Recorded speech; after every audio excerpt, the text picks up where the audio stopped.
Hey, how are you all today? Welcome to Integrative Preparedness. I was going to give myself a few days off from this. I still put videos up on Patreon every day, but I was going to take a few days off from YouTube. It's a couple days before Christmas, and we're busy around here getting ready for Christmas, of course, and it's the last time of the year that I want to be thinking about certainly any problems in the world. Doesn't mean that I ignore them. I stay up on that, but we're just busy doing other things, positive things. And it just came over me to have this. Well, I just decided to do this one today. It's one I've been wanting to do for quite a while, and it's since we are coming up on the day that we Christians celebrate the birth of Jesus Christ, the Prince of Peace, not the Prince of War. I thought I'd do that today, and the topic, the subject, is stop celebrating violence.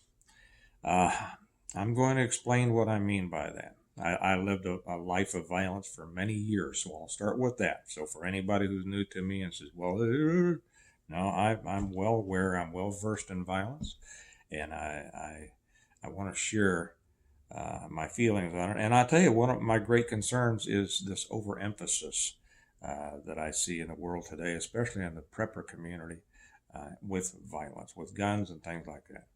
Uh, I I've carried a gun for 50 years now. Maybe I'll get back to that. Maybe I'll get back to that. The preoccupation that I see on the part of many, mostly men, with violence is disturbing. I'll be honest. There's only two types of people who celebrate violence or kind of make violence or potential violence or training for violence a central part of their lives. The first is those who have lived a violent life so long that it's so much a part of them, they pretty much can't see themselves separate from them. Okay? The other type that is consumed with violence is those who have never been involved in very much violence and no serious violence. Okay? Now, I was a part of the first for many years, even after I left law enforcement. My mind, it was difficult to get out of that. I'll tell you right now, guys, violence is addictive. And if you are addicted to it, I hope you're able to get out of that addiction like I finally did. There's a greater life out here and a greater world than being consumed with guns and violence and things like that. If you are not from that group, uh, I want to give you a word of warning. Okay, I see all of the videos out there, and I see all of the comments, and I see all the concerns, and of course, having written seven books, working on my eighth, about the collapse of society and the violence that accompanies it. Uh, I've had a lot of people talk to me about it. So I understand. I know, let me put it that way. I don't understand. Yeah, I do understand. I know how many people consume themselves with things like what kind of gun, how much ammo, how many mags, uh, walking around with their plate carriers. What kind of plate carrier should I get? Is it level 2, level 3? What grain bullet is best out of a what twist rifle barrel? These things just consume some people. Just consume them. And I understand that it's created really by the media and many things on here, many YouTube channels. We have a lot of guys, former military guys, that have come out of the military, and they have these channels that they're teaching all of this warfare stuff. Okay. Now I'm not diminishing that, but I want to equate that with something that I saw before. And they're doing this. I get it because they see there's money in it. Okay. If a guy gets out of, well, I won't name any particular branch, but there seems to be one branch that probably has more than any other. Uh, and they get out, they find that they have a lot of skills that are difficult to translate into normal society, right? Same thing happened to me when I left, and I left law enforcement back in the 80s. This was long before uh, 9/11, right? In the 80s, I realized that I didn't have any skills that transferred to normal life, and that if I was going to continue, well, how was I going to make a living? Well, I was a bounty hunter for a while. I was a private detective for a while. I was a bodyguard a little bit, and the only place at that time, this was before Blackwater and Triple Canopy and all that. The only place at the time that really I could kind of, ply my my trade, as it were, uh, was the Rand Corporation. Probably most of you never heard of the Rand Corporation or knew what it does, and that's not something that I really want. To be honest, it was kind of a draw, uh, but I realized at the time that I wanted to get out of the life, and I realized at the time that I wanted a normal life because I wanted a family, and that kind of life is not conducive to any family. I mean, I don't know any of my friends who continued, whether it be police or military, that haven't been divorced at least once, and several of them multiple times, because that consumes you. And so I understand that this drives, young men, even men in their 30s and 40s and 50s who haven't had the opportunity to go out there and meet great challenges, because there's a need, to be honest. There's kind of an emptiness in a man until he goes out there and puts himself up against life and death situations and see what he's made of, to be honest. And many people won't do that, and then they kind of have regrets. They want to fill that hole by kind of playing at it.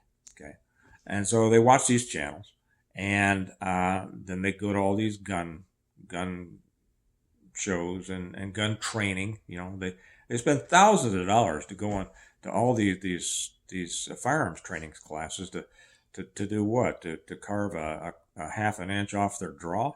Yeah, I'll tell you right now, that's how many times that's going to be important? Next to zero. You see, but that's what they don't realize. I'll throw something in here now. Do you know how many times since I left law enforcement, which has been many, many moons, that I have drawn my weapon? How about zero? Zero. And I mean, we're talking about close to 40 years. Close to 40 years that I've been out of law enforcement. And many of those years I lived in very bad, let me say this, I hung out in very bad places. And I lived in fairly high crime areas. And I never had to draw my gun. Never. And while I was still in law enforcement, I drew it a number of times, because of situations you're in. But I only had to use it once. And it wasn't even on duty. I was off duty, and I was pretty close to my house. But ever since then, since I left law enforcement, like I say, I swear, I've never even had to draw my gun. So that's something that people need to be aware of. But people have been sold this idea that, and the world can be dangerous. That's why you're aware. That's why you are aware. It's another thing that I see, kind of, in the last 20, 30 years have kind of seeped into what should be a normal society, and that is this militarization of mindset and vernacular. Even that, we had guys starting wearing their ball caps on backwards, like they were snipers, and saying things like, watch your six and good to go. I wrote a big article on this back in 2000 for Grandmaster Magazine about how everybody was trying to play act being warriors, and really how silly it was. But really what they're doing, they're playing a game. They're play acting as if they are warriors or soldiers or whatever, and it revolves around a latent violence. Now, the reason this, and I equate this to the advent and growth of Taekwondo after Vietnam.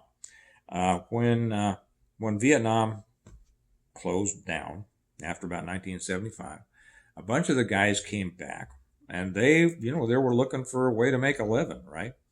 And at that time, just like when I went into law enforcement, nobody liked the military. They call them baby killers. They called us cops uh, pigs and everything like that. So most of society didn't really like military or cops. And a lot of the guys, they wanted to make a living. A lot of them had served with some of the Korean forces, the Tiger Rock units over there, and they had learned, a smattering of Taekwondo.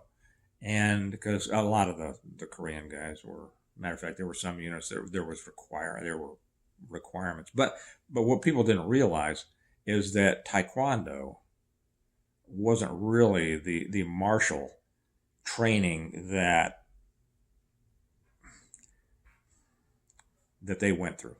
Okay. So anyway, the Koreans saw that there was a big market here in the United States among Americans who were all impressed with, Oriental, that type of personality and the magic of the martial arts, and like it was some secrets and magics and stuff like that. And so there was two groups that funded most of the Korean-based martial arts schools here in the United States. One was the Korean CIA, and the other was Sun Myung Moon. What are the Moonies? The Unification Church. It was actually an intelligence operation that Korea put a lot of Taekwondo schools here in the United States. And boy, I tell you, the Americans just because of that perceived Oriental inscrutability, they loved it. They thought it was magic. They wanted to learn all about it.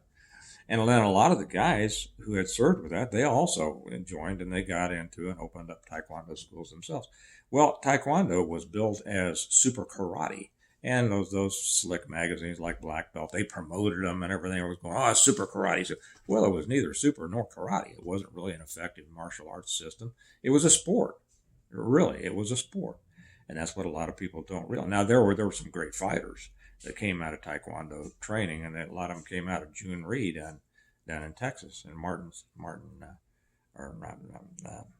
Alan Steen schools. But as it was taught, it was a sport, not a legitimate martial art. Although it was taken from a couple of Korean martial arts, Hwarang-do and Tang Soo Do. So anyway, hey guys, I'm making a video, but I'll be done in a couple of minutes. I don't shut things down. Everybody's going off Christmas shopping and things like that. So because of marketing, it just really took off, and everybody wanted to be in Taekwondo, right? And it's still lasting to this day. Well, the same thing is with all this violence silliness and all this gun silliness. The people, you're never going to use your gun for the most part. I mean, here, in almost 40 years, I've never drawn my gun. Now, is there anything wrong with practicing? And everybody should know how to use a gun. Okay, you should train to a certain proficiency, and then you're good. I'll be honest with that. You will hear people tell you, well, it's a degradable skill. You know who tells you that? People who run shooting schools. It's not that degradable. Bring yourself up to where you are effective, to where you're able to put a couple of shots, or however many you need to, in center mass. Okay, it's not bullseye shooting, and then you're good. You know how many times I go to the range? About twice a year, unless I'm training some people. Yeah, I go over there. I go over there to see if my skills have degraded. You know what? They haven't. I can still put them where I want them, and that's all I need to do. I don't need to shave another quarter of a second off my draw, because you'd be surprised how seldom you're ever going to have to fast draw. Close to never. Okay, You want to be able to draw your weapon effectively, put it on target, and use it if you need to, which is probably not going to be. Most of you will never draw your gun in a real situation in your life. And yet you've been made to feel that you have to have this new gun. You have to, because that's got neater sights on it, okay? Or you have to have this holster because it allows you to do this or that or whatever. And you'll have all these people, gun people, tell you that this is the most important thing you need to do, and people believe it. And at the base of that is this idea that this potential mortal violence, and this goes right along with, Mortal Kombat, right? And all these YouTube, not YouTube, but all those video games, that I don't even know the name. What are the names of those? I've never seen one. I've never played one. Never cared about it. I think it's just unbelievably silly for grown men to be playing these fake shoot 'em up games. God, that should be for kids. But how many adults do that? So what should you be doing? It amazes me that so many grown men, excuse me just a second. Okay. It amazes me that so many grown men, for the most part, not many women, are spending so much time, energy, effort, and money on developing these shooting skills that they will never need. Now, if you want to do it as an activity, as a hobby, there's nothing wrong with that, just like Taekwondo. You want to do it, it get you in shape, it help you, whatever. If you want to do it as an activity, that's right. But that's too many guys go far beyond that, and it becomes a celebration of violence. When what they should be spending their time and effort and money and attention on is developing themselves better as a person, developing their real preparedness skills, learning how to grow a garden, developing their financial stability, raising their kids, raising a family, supporting a family, concentrating on those things. One of the big problems that I had with that movie, Homestead, that I reviewed the other night. I didn't do a real review on it. I didn't think it warranted it. It wasn't worth a whole review. But one of it was this preoccupation with guns and violence, and the misappropriation of it. Okay, and of course at the end of the movie, I'll give a spoiler here, because the homeowner had got a bunch of military contractors in to provide security, and they were all about keeping all of their neighbors out. They wouldn't give them a stinking sandwich, because security. Yeah, I know security is important. Nobody out there has probably more experience in security than I do. So you don't need to come out and say, but security is important. Yeah, I know. And they were keeping their neighbors away. And finally, at the end, the wife, when the hero, who really wasn't all that together, he got shot, and so he was out for 10 days, and his wife was able to take over, and she invited all the people that he had kept outside the gate, invited them in, baked bread, made them a part of the community, kind of like the Stonemont series, my books. Made them a part of the solution. Didn't view them as the problem, but made them a part of the solution. And found that many of them had skills that contributed to the security and stability of the community itself. And I go through this in detail in my books. What's your book, Steve? The Stonemont series. The links are down below. You should read them if you haven't. And it's not all about violence, and it's not all about guns. And I'll tell you right now, the preoccupation that I see in too many preppers and is with violence and guns. It's unhealthy, and it's destructive. It's personally destructive. And like I say, You want to do it as a hobby? Ain't nothing wrong with that at all. But if you think that your life is going to depend on a quarter inch of or a quarter second draw, you're wrong. If you think that, all of the things that you've been told are so important, so you'd better go to this shooting school or this or that or watch this video or whatever, and you need this gun or you need this ammo and you need guys, none of that is important. You need to know the basics and then live your life. Get out there and live your life. Live a better life. And you'll find that if you will escape this overemphasis on violence, your life's going to be happier and it's going to be more fulfilled. And you're going to be able to concentrate on other areas that are far more important. Okay? All right. I hope I got my message out about that. Be a well-developed, be a complete person. It'll be better for you and everybody around you. So, getting ready for Christmas. I hope you all have a very Merry Christmas. Tomorrow's Christmas Eve. I doubt that I'll get on here. I'm sure I'll put one up for Patreon, but I doubt that I'll be on here to put one up on Christmas on tomorrow, and certainly not on Christmas. But I hope that in this season of where we celebrate, like I said, the birth of the Prince of Peace, I hope you'll give this some consideration. Don't let these people whose whole life, who make their living on this stuff, on guns and things like that, don't let them make you feel that you should. Okay? All right. You all have a great day. Have a very Merry Christmas. Remember that we prepare well today in order to live well tomorrow. And take it from a guy who half my life was spent in a world of violence. The amount that you need to pay attention and train for violence is about like that. The rest of it is what's important. So prepare that. Okay? You all have a great day and a Merry Christmas, and I'll talk to you later. Bye-bye.